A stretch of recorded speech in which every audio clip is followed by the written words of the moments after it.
What turned it around for you guys offensively, especially on the ground? Yeah, I thought, obviously Saquon's run that burst out of there. Really good run. Good job by AJ on the perimeter. Good job by Lane and Cam to sort out the game that the game that they were doing. But I think that's what opened it up. Week, how did it factor into? Yeah. Like I said to him, I said to him, just be yourself. Obviously, Saquon Barkley has been the best player on one of the best players on his football team since he's been probably 8 years old. So just go be yourself. I was really happy for him that he's able to have that experience right there. And I said to him, I said to him, don't be coming from somebody that's not emotional. Don't be emotional. No, but I said to him, if the emotions of the game is something that helps you be, even better, use it. If not, flush it.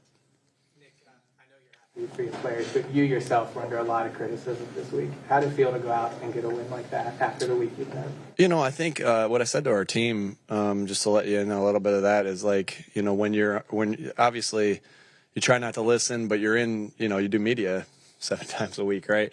And so I think the thing that I learned this week, and I told the team that it happened, a bunch of different ways. There was a bunch of different ways that I learned this week. It wasn't just through the situation that I was in. It was through, I'm not even going to go into all that, but it's like you can be angry, but angry. All anger does is cloud your ability to, if you really are holding on to anger, all anger does is cloud your ability to get better, right, and control the things that you need to control.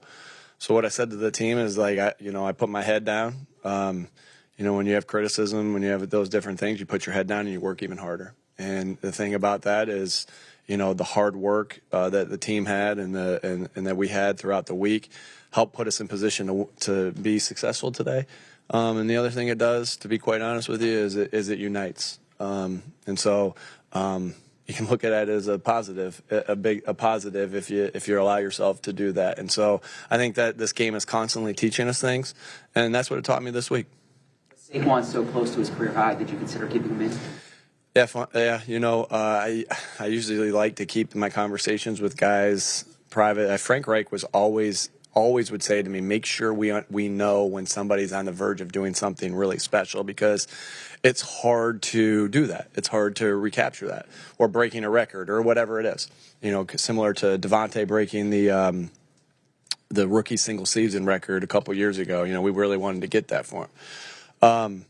And so, that was on our mind, because I got the word from the box that he was close to his career high, and I sat there with him and I said, listen, here's where you are and here's what it is. And he looked at me and he said, this gives me chills to think about. Like, this guy is such a great teammate and all he cares about is winning. And he looked at me and he said, let the other guys eat. And I was like, you're special, dude. And he's a special player. He's a special person.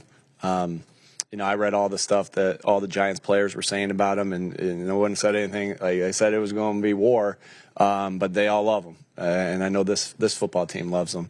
Man, when somebody's selfless, like you talk about team and the things that it takes to be a team, selflessness is a big part of it. And that guy's selfless. That guy's a baller, and I can't say enough good things about him.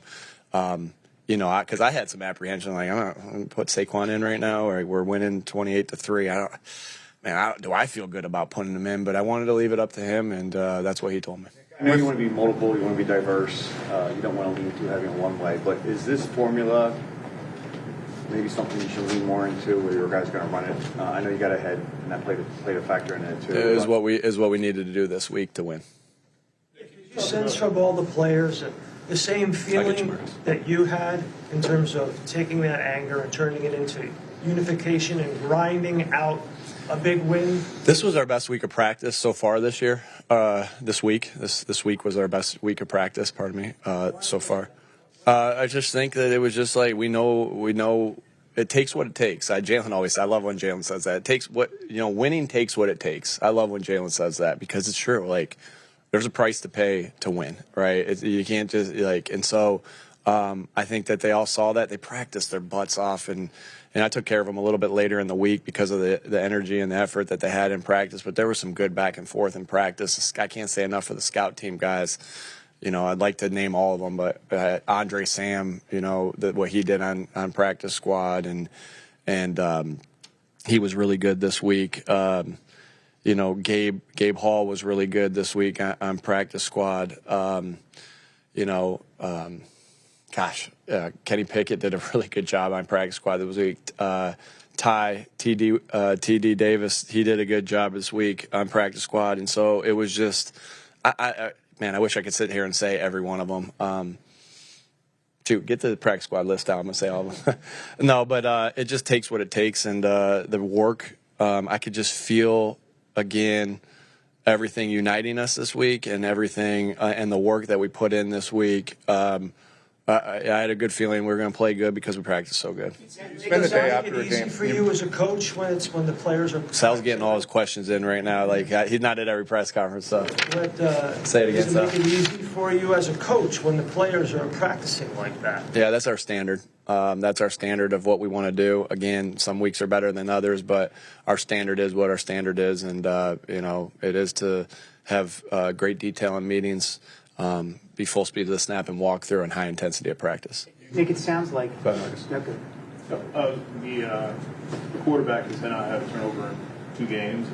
He's been very, very efficient. His passer rating is over 100 the last couple of games. Can you just address how Jalen has sort of reset himself after the bye? Because it seems like he's making maybe not the perfect decision, but better decisions, and he's kind of letting the game come to him and his teammates win the game. Yeah, good question, Marcus. I think he's just really emphasized the things that he wanted to work on, and that we needed to work on for the success of the team. And so that's something about Jalen Hurts, is that anything that he feels that, or we feel, or anybody feels that we need to get better at, he's going to work his butt off to do so, and really admire him for that.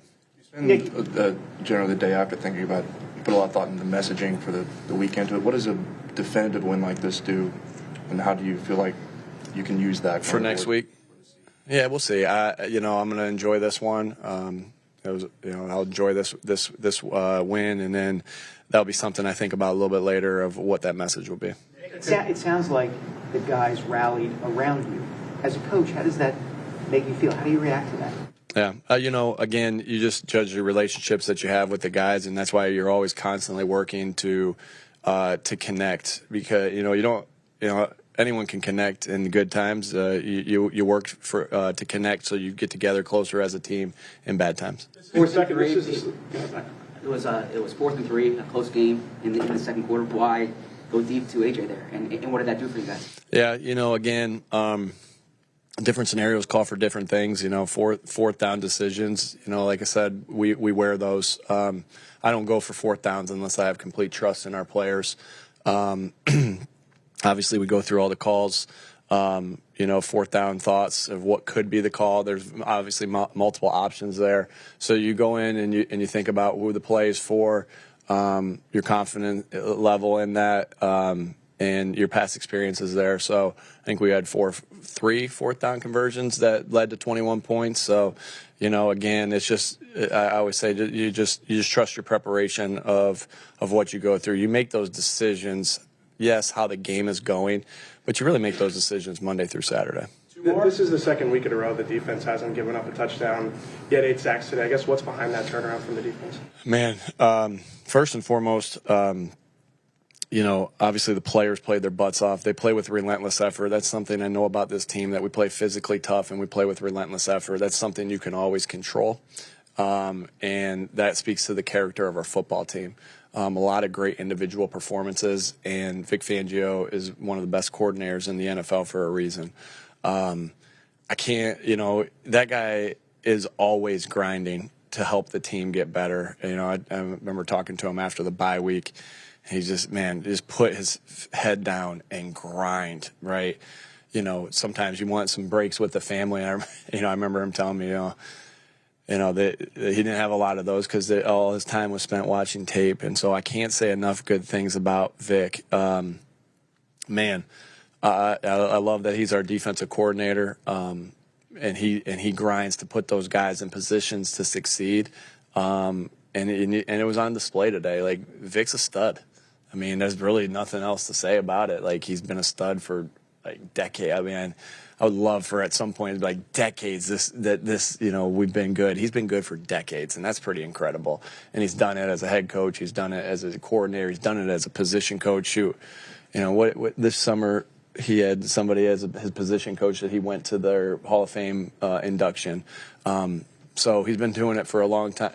Yeah, he's been doing it for a long time, and so can't say enough good things about him. Was really excited about how the pass rush, felt like we captured some mojo in that pass rush. It feels a little bit, there was a game in 22, as I remember, that kind of went like this, and it's been the second game in a row where we've really got after the passer, and just a credit to the team defense, because that wasn't just the D-line. There was good coverage in the secondary going on, and that's a really talented group.